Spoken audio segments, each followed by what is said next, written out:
Top story this afternoon. Representatives from South and North Korea are currently in talks to discuss the North's participation at the PyeongChang Paralympics next month. They're looking to carry on the momentum from the Olympics, where the North's participation went by pretty smoothly. We have on the line our Kwon Jang-ho, who is our correspondent at the Unification Ministry in Seoul. Jang-ho, just tell us if there are any updates from these talks. Good afternoon, Mark. No word yet on how the talks are going. They met about 2 hours ago at the border village of Panmunjeom in the Demilitarized Zone. But if going from recent instances of talks, we can expect them to be breaking up for lunch anytime soon. Now, today, representatives from each side, including officials representing inter-Korean affairs and Paralympic bodies. The topic of discussion is arranging the details of North's participation at the PyeongChang Paralympics that will start on March 9th. They include the exact number of athletes, what events they'll be taking part in, as well as their travel arrangements, accommodation and other logistical issues.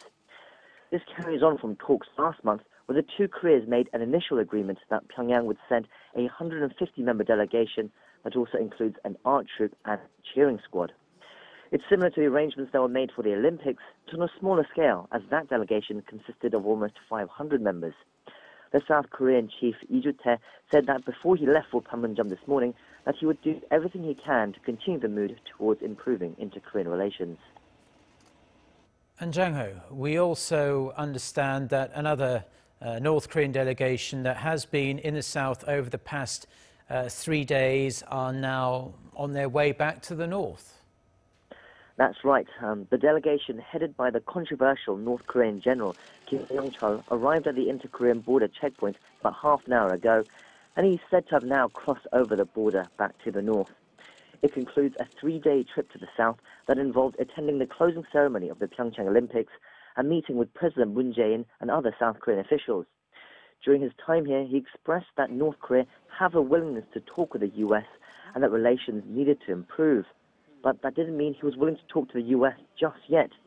Washington ordered a delegation to the closing ceremony headed by the first daughter Ivanka Trump and other White House officials. But the U.S. confirmed that they had made no interaction with the North Koreans. Despite Kim Yong-chol's high-profile visit, Seoul has largely kept his schedule in South Korea away from the media. We wait to see if there are any further details from the visit that Seoul will release in the coming days. Back to you, Mark.